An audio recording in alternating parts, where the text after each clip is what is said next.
Hello, everybody. This is Linda, and I'm joined by Alyssa, and we are here for our weekly workplace wellness discussion.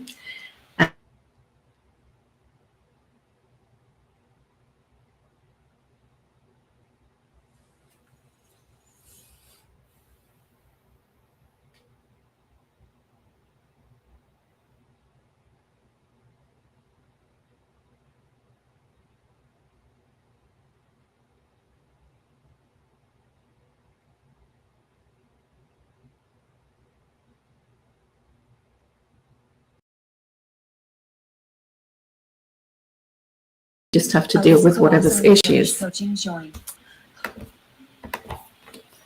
are you back? Can you hear me all right, Alyssa? I can hear you, yes. Can you hear me? I can. Okay, good. All right, so I was asking if you have had issues with taking things personally in the past. Have you? Oh, yes, for sure I have. And it was difficult. It was very difficult because especially at work, I took my work very seriously and I felt very proud about everything that I did. And I actually remember one time that was a very, I would say, tricky situation because I'm the type of person that likes to get feedback, ongoing feedback. I would I would ask for it. I wouldn't expect for people to give it to me directly. And that was for me a way to make improvements and learn. But in this situation, the person that I was working with, it was already for a few months, like a couple to 3 months. And from the beginning, I asked for ways of giving me feedback of how to work together, but I didn't hear anything specific. But one time in a meeting, this person told me a whole bunch of things that felt very uncomfortable. And I was very surprised because I thought, why wouldn't this person tell me on the spot when these things happened? So yes, at the beginning, I'm not gonna lie, I felt very uncomfortable. It took me by surprise, and I took it very personal. But what I did was, in that moment, I listened to the person, and I took a few deep breaths, and then I started asking questions. Can you give more details? Can you give me an example? And then the person became very uncomfortable because I started asking questions, and this person took it as a kind of like a personal attack, trying to be as calm as possible. So it was a tricky situation. Yeah. We worked things out at the end, but I felt proud of myself because many times, maybe in the past, I wouldn't have had that courage to stand up for myself and ask for specific specific examples and details. Yeah. And I think that's that one example that I remember, and I felt very proud of myself for doing that. Well, you should. I think that is really good that you did that, just asking for more information. I mean, that's a perfectly reasonable thing to do, and it helps keep you calmer because you're not in that reactive mode. You're genuinely interested to know, more of the reasoning and the detail behind it. So I think that's really good. One of the ways that I remember clearly it affecting me is I remember I used to do a lot of workshops, in-person workshops and things. And I would always do an assessment after, to get feedback on what people thought.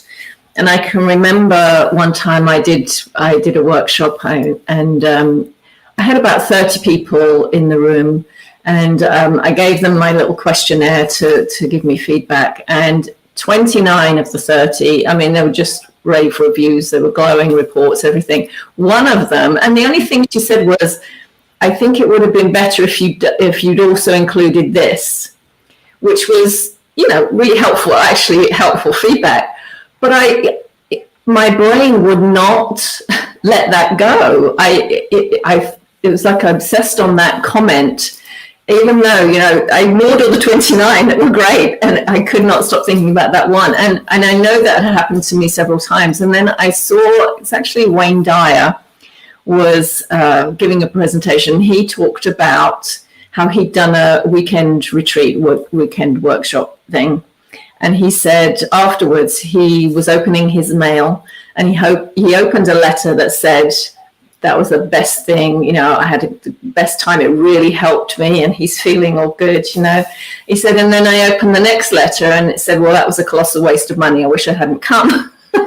And he looked at it and he thought, he realized, he said in that moment, that he had no control over how other people took his work, took what he did. He said, all I can do is show up and do the best job that I can do. Some people will love it. Some people might hate it. Most people may be somewhere in the middle. But I thought that really helped me to be able to let go of any perceived criticism or feedback that didn't feel comfortable, and see it instead as, is there something helpful here that will help me for the next time? Because I always want to show up and do my best. And so that really helped me to be able to let go of that. And it's true. I mean, you have no control over how somebody else experience it, is show up and do your best. And I thought that was really helpful. It is true. I love that example, because in my situation, I was coming from receiving very positive feedback. Even the head of the organization had given me a very good review. And for the first time, I had something that wasn't as positive. But again, it's about perception. And also it's about to recognize where this is coming from, who's the source, or what's the source, and Yes. and understand the background and all the pieces, right? And I think that's also important, and it put, I think, our confidence to the test in a way, because if you are doing a good job, if you feel that you have done everything possible, then you have that peace of mind. Yeah, good. Maybe being better, and you could have included X, Y, Z. Maybe, yes. And that's where I think, you start filtering those things, and with a more passionate way, and not criticizing yourself so harshly. You can be like, with that curiosity, oh, maybe, this is something that I could improve, or maybe I can add in my, in my program, or whatever it is. There are ways that I can learn from this. But yeah, I think it's also a way of building that emotional resilience and building that. Yeah, because I do really appreciate constructive feedback. I do want to know how can I do better. I just found it interesting how the brain wants to obsess over the one comment, that wasn't, maybe it perceives as not positive. And it was actually quite helpful to me in the end. But I remember another experience that actually made me feel good, because it showed me how far I had come, was I was part of an organization, and I was on the organizing committee for organizing an event that we had coming up. And so there were only 3 of us organizing this event. There was the president of the organization, there was another lady who was she was a business coach, and there was me. And this other lady who was the business coach, she was that kind of personality that she's always right. She wants to do it her way, and her way is always the right way. And so we were having a meeting over Zoom, I think, or over the phone. Anyway, she was talking about something for this event. And it seemed to me like it wasn't necessary, it was just going to require a lot of extra work. And so I shared that was my thought. I said, I really don't think we need to do it that way. I think, or this is all we have to do, and it's going to be a lot less work.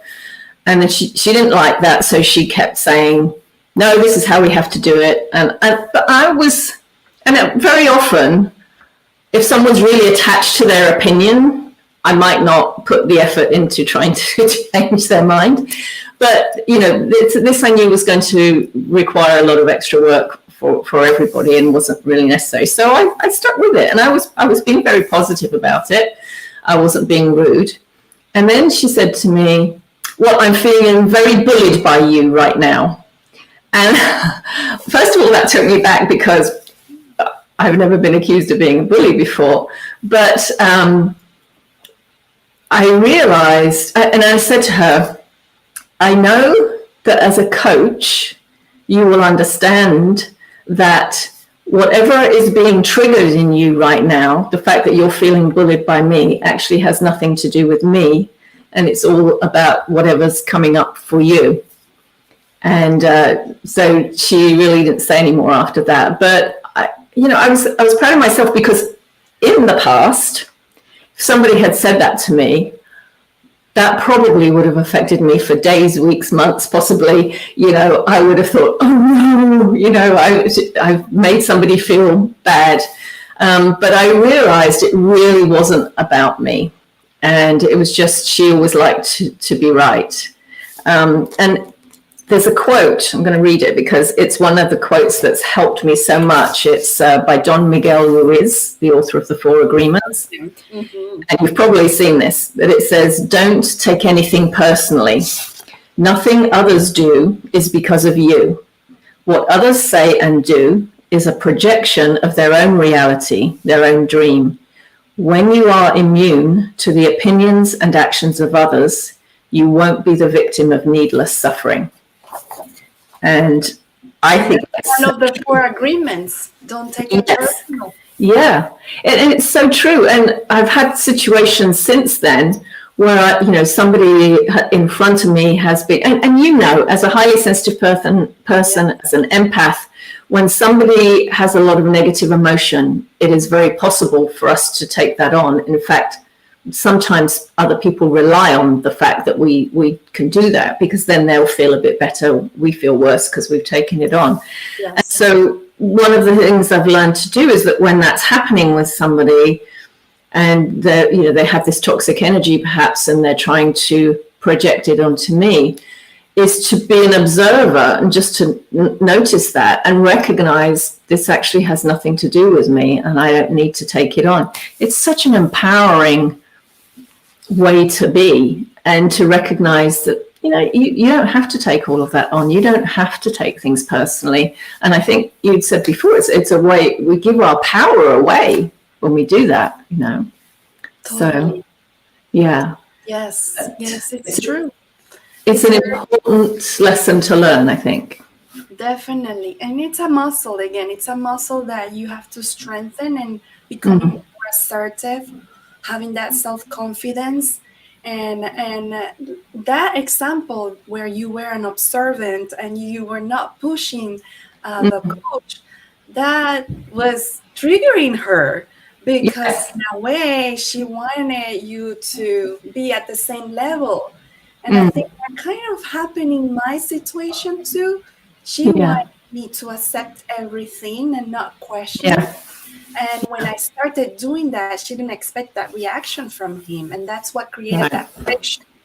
Yeah. And that moment, the relationship was different. And yes, sometimes it will happen. And maybe you'll have to make decisions. Maybe that person may not be as present in my life, or I don't want to be with people that are, like that. Sometimes it's hard because you work with this type of people, or there are family members, but it is important to know how to manage the situation in a way that doesn't affect you. Yes. We have control on how we feel. We don't have control over other people's emotions, but we do have control on how they affect us. And that's what we need to focus on. Yeah. I think even if if you're in that kind of situation, just to remind yourself and say to yourself in your mind, I don't need to take this personally. I don't need to take this on. And you know, just try that out a little bit and see how it feels. And Yes. Creating some sort of like filter or barrier where you yes, hear what you need to hear, and then if as things are entering, maybe put it in a back box to think about it later on, but don't just stay too much in that thought. yeah, yeah. No, that's really helpful. And unfortunately, our time is up again. But So fast. yes, it always does. So next week, we are going to be talking about, it kind of goes along with this in a way, and that is how to say no. And it's something that comes up a lot for people. I get asked a lot about saying no. And again, as a recovering people pleaser, I have experience with this. I'm sure you do too. Yes. So if you have trouble saying no, tune in next week and we will share some thoughts and maybe strategies on how you can change that. Yes, and don't forget to share comments, and if you have a topic you like to suggest, feel free to complete the form that it's in the invitation and in our post. Yes, please do. All right, well, thank you very much, Alyssa. Pleasure as always to talk with you, and I look forward to talking with you again next week. Likewise. All right, Linda, thank you. bye.